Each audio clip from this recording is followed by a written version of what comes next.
ہم سب کے لیے بڑی سعادت کی بات ہے، خاص طور پر ہماری صوبائی جمعیت اہل حدیث مہاراشٹر کے لیے کہ اس نے ایک پروگرام بنایا. جیسے ہم 23 اسٹیٹ کا دورہ کرتے رہتے ہیں، ابھی ہم حیدرآباد سے آئے ہیں اور اس سے پہلے بہار اور بنگال کا دورہ رہا اور مسلسل 4 اسٹیٹ کے دوروں سے ہم لوگ گزرے ہیں. مہاراشٹر میں بہت دنوں سے مرکزی جمعیت کی قیادت کے ساتھ صوبائی جمعیت کا دورہ کسی نہ کسی وجہ سے پسپاؤنڈ ہوتا رہا، لیکن ہمارے قائم مقام امیر محترم جناب وکیل پرویز صاحب، جو اسلم جامعی صاحب اس کے باضابطہ مرکز کے انتخاب کے ساتھ اس کے نمائندگان کے انتخاب میں وہ امیر بنے تھے، اور مولانا سرفراز صاحب ناظم بنے تھے، اور عظمت اللہ صاحب اور بقیہ 3 آدمی اور بھی اسی صوبے کے جو نائب ناظم قرار پائے تھے. اور آپ پہلے نائب امیر تھے اسلم جامعی صاحب کے، جن کا انتقال ہو گیا کوئٹ سے، اور اس کے بعد آپ قائم مقام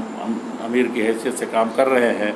اور ہمارے حنیف انعام دار صاحب یہ ایک فعال ناظم مالیات ہیں، خازن جن کو کہتے ہیں. اور اس کے علاوہ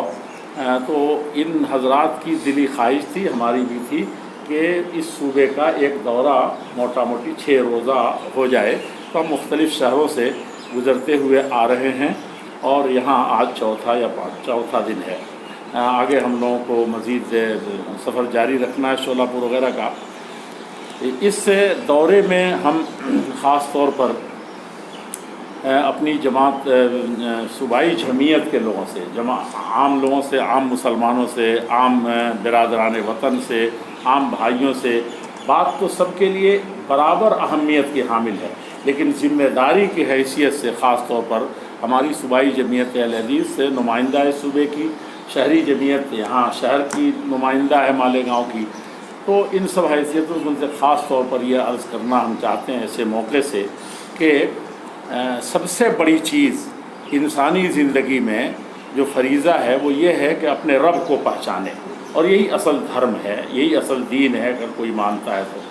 اور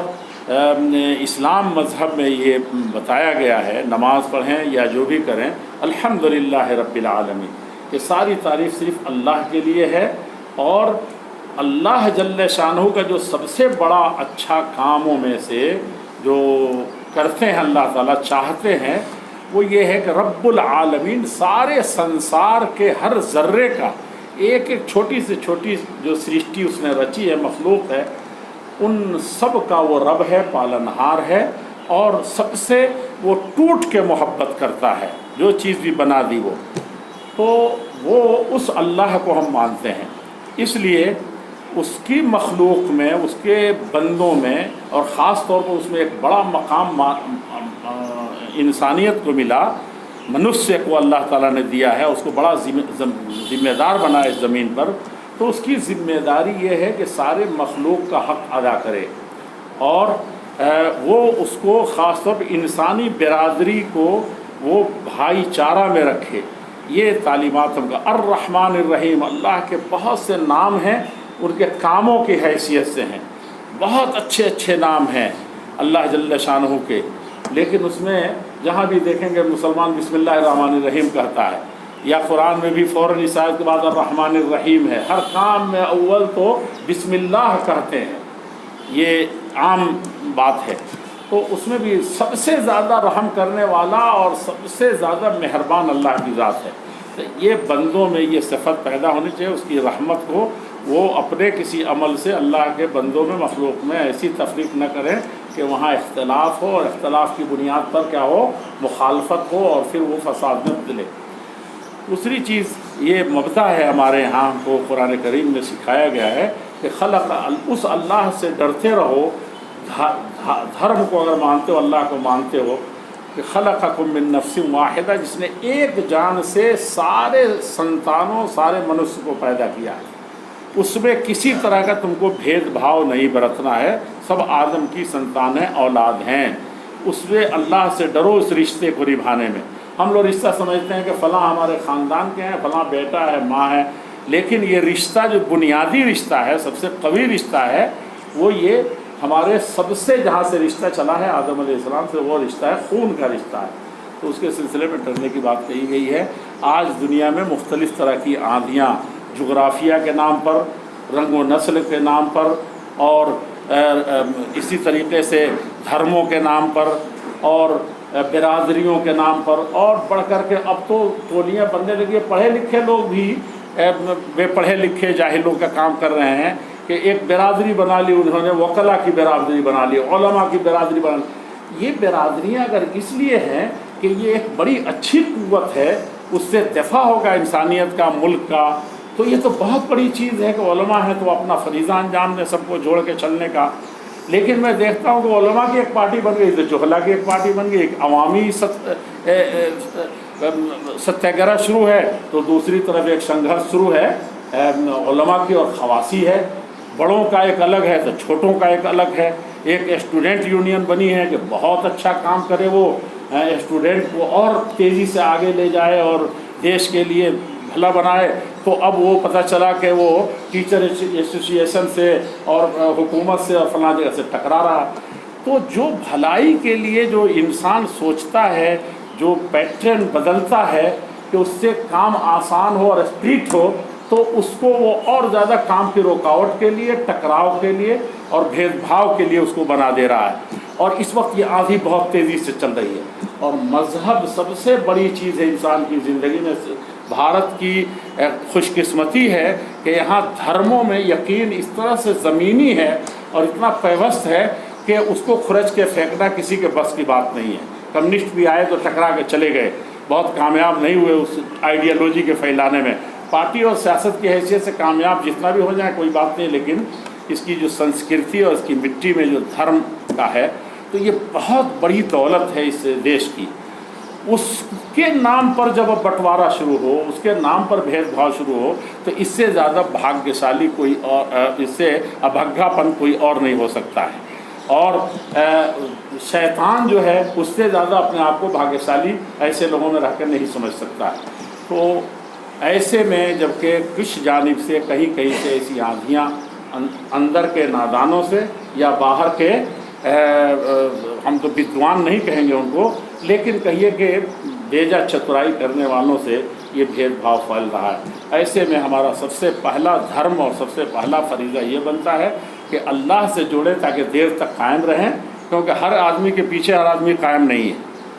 ہر آدمی کے پیچھے ہر آدمی کھڑا نہیں رہ سکتا، صرف ایک ذات ہے جو وہ دیکھتی ہے۔ تو اس دھرم پر یقین رکھ کر کے ہم اس آپسی بھید بھاؤ کو ختم کریں اور یہاں سے چلیں کہ ہم ایک اللہ کے ماننے والے ہیں، ایک ایشور کے ماننے والے ہیں۔ دوسرے یہ ہے کہ وہ اپنے مخلوق میں کسی طرح کے بھی فساد اور بگاڑ کو نہیں پسند کرتا۔ اس لیے میں ایک بات آخر میں کہنا چاہتا تھا، شروع میں کہہ دے رہا ہوں کہ جیسے ایک بچہ مٹی کا، بالو کا وہ تھوڑا سا گھرودہ بناتا ہے، دوسرا بچہ آ کے مٹکا دیتا ہے، وہ لڑ پڑتا ہے، اتنا روتا ہے کہ آپ روپیہ دیجیے تبھی نہیں مانے گا، اس نے ہمارا توڑ دیا ہے۔ یہ تو بچوں کا کھلونا ہے، بلا مقصد ہے، لیکن اللہ جل شانہ نے ایک ذرے کو بھی بلا مقصد پیدا نہیں کیا، اس میں ادنا فساد کو پسند نہیں کرتا، تو منوشیہ جو سب سے بڑا کیسے پسند کرے گا؟ اسی لیے کہا کہ جانی دشمن حملہ کر رہا ہو، دوسرے دیش والا ہو اور دھرم کا دشمن ہو، یدھ ہو گیا ہو مجبوری میں دفاع کے لیے، اس دشت کو بیٹھانے کے لیے، تو اس وقت بھی درختوں کو مت کاٹو، گھاس کو، کھیتیوں کو مت اجاڑو، جانوروں پر ہاتھ مت اٹھاؤ۔ یہ خاص تعلیم دی گئی ہے اسلام میں، قرآن میں یہ تعلیم، اسلام میں یہ تعلیم دی گئی ہے۔ تو ایسے حالات میں جب جو چیز جائز نہ ہو تو ایک دوسرے انسان کا اتنا بڑا دشمن کیسے ہو سکتا ہے؟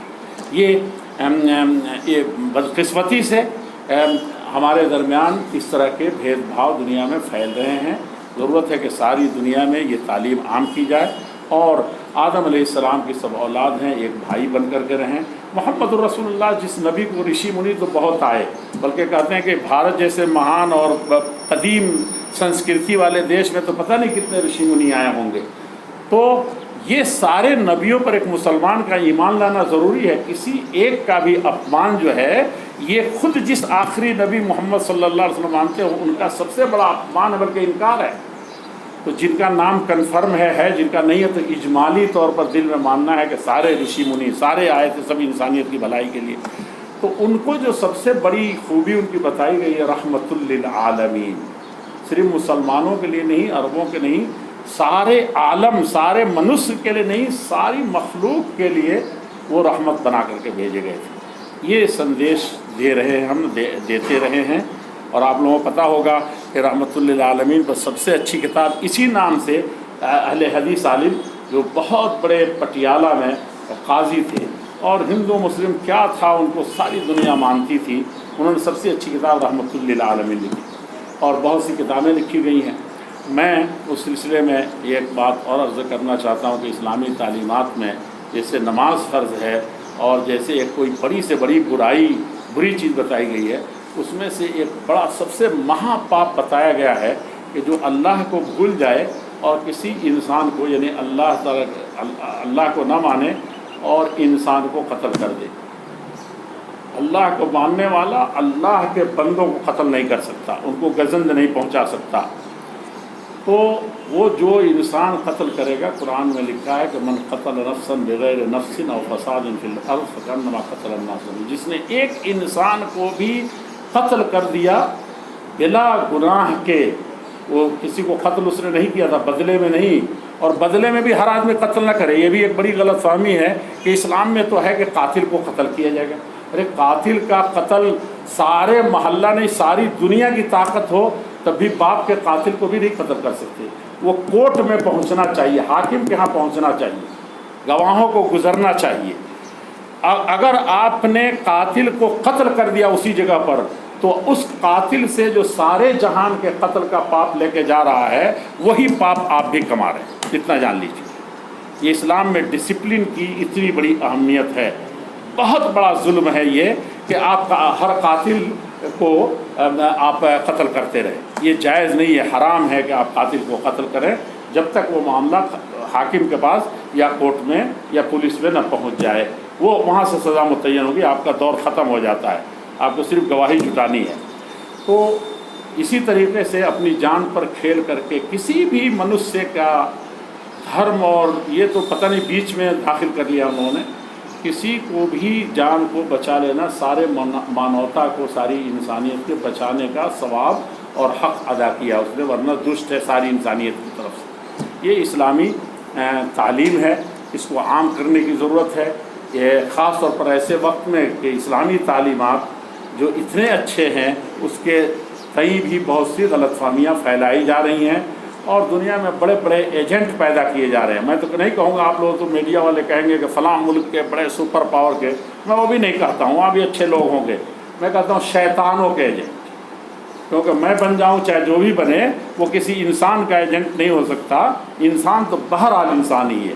وہ ایجنٹ ہے شیطان کا. تو اب اس میں بھی پیدا ہو رہے ہیں جو دھرموں کے نام پر ایسا کر رہے ہیں، بٹوارے کر رہے ہیں، مسلکوں میں بٹوارا ہو رہا ہے. ایک ہی دھرم کے ماننے والوں کا یدھ ہے. آپ جب دیکھیں گے تو خود شرمائیں گے کہ دوسرے دھرم والوں کا نام کیوں رہے ہیں، دھرم کو کیوں بدنام کر رہے ہیں. ایک مسلک کے ماننے والے آپس میں 72 فرقے بنائے ہوئے ہیں، 73 بنائے ہوئے ہیں اور پتہ نہیں کتنے اس میں بٹوارا کیے ہوئے ہیں. اب ذات پات کا ہے، ایک ہی برادری کے لوگ ہیں، وہاں 10 طرح کے جھگڑے. تو انسان یہ جھگڑا خود شیطان یہاں پالے ہوا ہے، اپنے من کی کرتا ہے اور اپنے دھرم کا نام لیتا ہے، اپنے مذہب کا نام لیتا ہے، اپنے برادری کا نام لیتا ہے اور اپنے علاقے کا نام لیتا ہے کہ فلاں علاقے کا بہت دشت لوگ ہوتے ہیں. یہ سب بہت بذات خود ایک پاپ ہے. یہ پاپ یہاں پلتا ہے تو وہ نہ اپنے کو دیکھتا ہے نہ غیر کو دیکھتا ہے. اس پاپ پر کنٹرول کرنے کے لیے اللہ سے رشتہ جوڑنا، اللہ والا بننا ہے، جس کو ہم مسلمان کہتے ہیں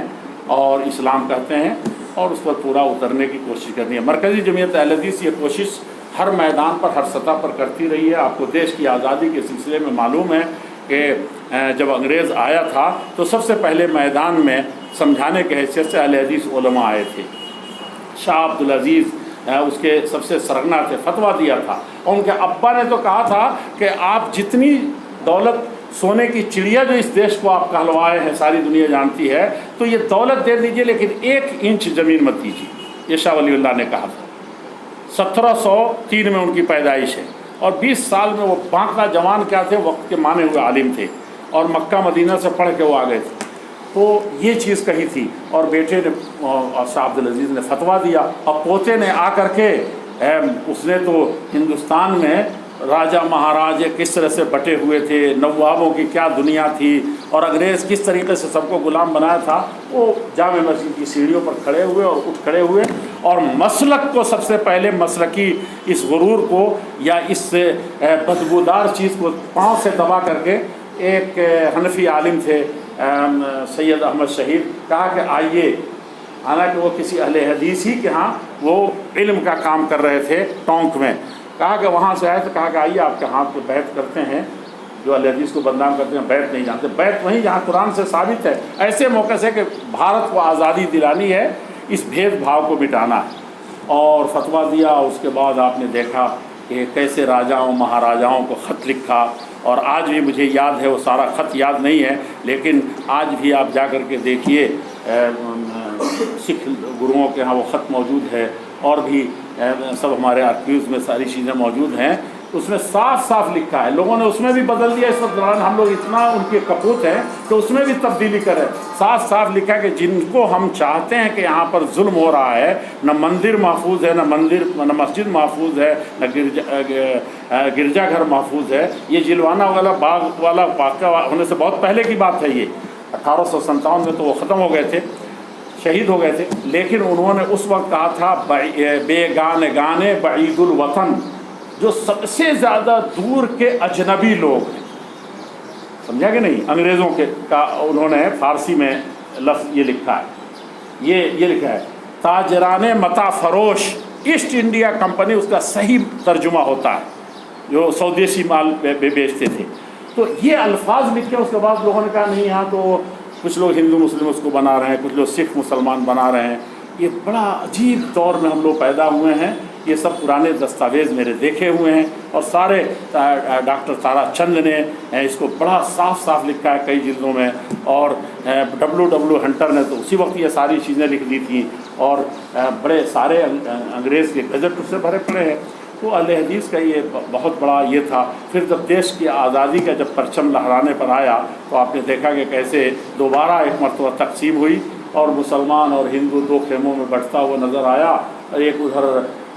دوسرے بھی رجواڑے پھر جو متحد ہوئے تھے، اب وہ سب تماشے شروع ہو گئے تھے۔ تو اس وقت علماء اہل حدیث کھڑے ہوئے تھے، اور انہوں نے کہا تھا کہ نہیں، یہ دیش کا بٹوارا نہیں ہو سکتا ہے، اور اس وقت ہندو مسلم سکھ عیسائی آپس میں سب بھائی بھائی کا نعرہ یہ انہی کا دیا ہوتا، مسلمانوں کا دیا، اور اتفاق سے اس وقت سارے مسلمان متحد ہوئے اس میں، اور کچھ لوگوں کے جادو اس میں چل گئے، جس وقت سے بٹوارہ کا مسئلہ پیش آیا۔ اور اس میں مولانا ابوالکلام آزاد کو تو سب جانتے ہیں، آخری حد تک جو سب سے ہمارے دیش کے باپو گاندھی جی نے بھی اس وقت اپنی وہ کیبنٹ پلان سے لوٹ کر کے گاندھی جی سے مل کر کے صبح گئے کہ کسی حال، تو انہوں نے جب کہا کہ میری لاش پر بٹوارہ ہوگا، اس سے پہلے نہیں ہو سکتا، تب مولانا آزاد اطمینان سے گئے، اور جب شام کو لوٹے ہیں تو نکلتے ہی خبر لگی کہ دیش کے بٹوارے کا قلم چل چکا ہے، سیدھے بھاگے گاندھی جی کے پاس آئے تھے اور کہا تھا کہ یہ کیا ہو گیا، آخری وقت تک نہ ماننے والا، اور وہ 32 سے 30 سال کے بعد انڈیا فریڈم میں آپ دیکھ رہے ہیں کہ جو 32 صفحات انہوں نے وہ سب مہر کر دیا تھا، سل کر دیا تھا، اب اس کو پڑھیے تو آنکھیں کھل جاتی ہیں کہ مولانا ابوالکلام آزاد کیسا انسان تھا۔ تو وہ بھی ایک اہل حدیث انسان تھا، سب کو جوڑ کر کے چلا، شو بوائے کہلایا، لیکن اس نے تو یہ ہماری دیش کی مٹی کی خوشبو ہے، اور گنگا جمنی تہذیب کے ہم علمبردار رہے ہیں، اور اس دیش نے شیر و شکر ہو کر کے رہے ہیں، صرف اس بنیاد پر نہیں کہ کمپرمائز کر کے یہاں ہم رہیں، بلکہ ساری دنیا میں بھی یہی درس ہم نے دیا ہے، اور یہ اپنے ایمان اور دھرم کی بات ہم مانتے ہیں سب کے ساتھ چلنے کو، اور یہ اللہ کی مرضی ہے، وہ چاہتے تو قرآن میں لکھا ہے کہ سب مسلمان ہوتے، چاہتے تو سب کافر ہوتے، چاہتے تو سب ہوتے، یہ تو اللہ کی مرضی ہے، لیکن اللہ جیسے چاہتا ہے ویسے رکھتا ہے۔ ہمارا امتحان اصل ہے کہ کس کے ساتھ ہم کیسے پیش آتے ہیں، ہے کہ نہیں؟ آپ کی اماں کا ذکر آیا تو کہیں کہ یہ فلاں صاحب کی یہ پتنی ہے، سمجھا کہ نہیں سمجھا؟ فلاں کی پتنی ہے اور یہ ان کا فلاں ہے، اور جب میری اماں کا ذکر ہے تو میری ماتا جی ہیں۔ سیدھے سے وہاں ماتا جی نہیں کہہ رہے ہیں، یہاں کہہ رہے ہیں میری اماں ہے، اور وہاں کہنا ہو تو کہے گا فلاں کی پتنی ہے، اب ان کا یہ فلاں ہے۔ تو یہ ہمارا کیسے ہم زبان استعمال کرتے ہیں، کیسی فکر استعمال کرتے ہیں، کتنا مان سمان کرتے ہیں، یہ تو ہمارا فرض تھا لیکن ہم نہیں کیا۔ مرکزی جمعیت اہل حدیث کے بارے میں ایک دو جملہ اور کہہ دیتا ہوں۔ یہ مرکزی جمعیت اہل حدیث ہندوستان کی سب سے پرانی تنظیم ہے۔ 1906 میں کوئی مسلم تنظیم نہیں تھی، تو 1906 میں جب دیش انگریزوں سے ٹکر جب میز پر آنے کے لیے تیار ہو گیا، تب انہوں نے کہا کہ اب دیش کی خدمت دوسرے تعلیم کے حوالے سے، آپسی میل جیل کی حیثیت سے ان سب چیزوں سے کرنی چاہیے۔ اور دیکھا آپ نے مولانا ابوالکلام آزاد پہلے وزیر تعلیم بنے، اور سر سید احمد خان کا کون نہیں جانتا، جو کہتے تھے میں وہابی کریلا نیم چڑھا وہابی، لکھا ہے میں نے پڑھا ہے، ایسی کئی سنی باتیں نہیں ہیں۔ اور ایسا انسان شاید کوئی ہو جس نے اسباب بغاوت ہند لکھی، اور جب انگریز نے اہل حدیثوں کو مارنا شروع کیا تو وہ اس غصے کو بھی ٹھنڈا کرنا تھا ان کو۔ آپ کتاب پڑھیے تو پتہ چلے گا۔ تو ایسے لوگ بھی تھے جو سب سے اچھے اہل حدیث کی کتاب کا ترجمہ انہوں نے کیا۔ کہنے کا مطلب کہ اس میدان میں جمعیت اہل حدیث نے بہت کام کیے، سب کو لے کر کے چلنے کا فریضہ انجام دیا تھا۔ اب اس وقت اس اسٹیٹ میں وہ ماشاءاللہ کام کرتی ہے، اور تعلیمی مشن کو بھی زندہ رکھنے میں اپنی حیثیت کے مطابق جو ان کی تعداد ہے۔ اور اسی طریقے سے اس کا خاص کارنامہ ایک یہ ہے کہ دہشت گردی جب ہمارے دیش میں دستک دینے ہی والا تھا، تو اس وقت لوگوں نے، مسلم تنظیموں نے بھی اور غیر مسلم نے کہا کہ کیا آتنکواد کے خلاف فتویٰ دینے کی بات کر رہے ہیں، ہمارے دیش میں یہ نہیں۔ لیکن اس وقت ہم نے ساموہک فتویٰ دیا تھا، اجتماعی فتویٰ اپنے 37 علماء کے دستخط سے، اور عرب دنیا میں جتنے آتنکواد کے خلاف فتوے چھپے تھے ان سب کو انگریزی، اردو، ہندی میں، اور اس وقت بعد کے دنوں میں شیوراج پاٹل جی ہمارے دیش کے ہوم منسٹر تھے، گریہ منتری، تو ان کو بلایا تھا اہل حدیث کمپلیکس میں، اور بڑا زور سے انہوں نے آتنکواد کے خلاف جو اہل حدیث کا موقف تھا اس کو بیان کر کے اور اسلامی تعلیمات کی روشنی میں اس کی وضاحت کی تھی۔ خاص طور پر مدرسوں کے بارے میں کہا تھا، جب پاکستان جیسے اسلام کے نام پر بننے والے ملک میں یہ کہا گیا کہ مدرسے میں سے بھی کچھ نہ کچھ دہشت گردی آتی ہے، کسی کے دباؤ میں کہلایا جا رہا تھا، تو اس وقت پاکستانی اخباروں نے لکھا تھا کہ بھارت کا ہوم منسٹر کہہ رہا ہے کہ مدارس اسلامیہ یہ دہشت گردی کے اڈے نہیں ہیں، مانوتا کے کیندر ہیں، انسانیت سازی کی فیکٹریاں ہیں۔ اور شیوراج پاٹل جی نے بہت جوش میں کہا تھا اس جملے کو، لیکن بدقسمتی سے پاکستان جو اسلام کے نام پر بنا، مدرسے جو دین کے قلعے ہیں انہی کے بارے میں کہتا ہے کہ یہاں سے بھی کچھ آتنکوادی ہوتے ہیں۔ تو یہ جمعیت نے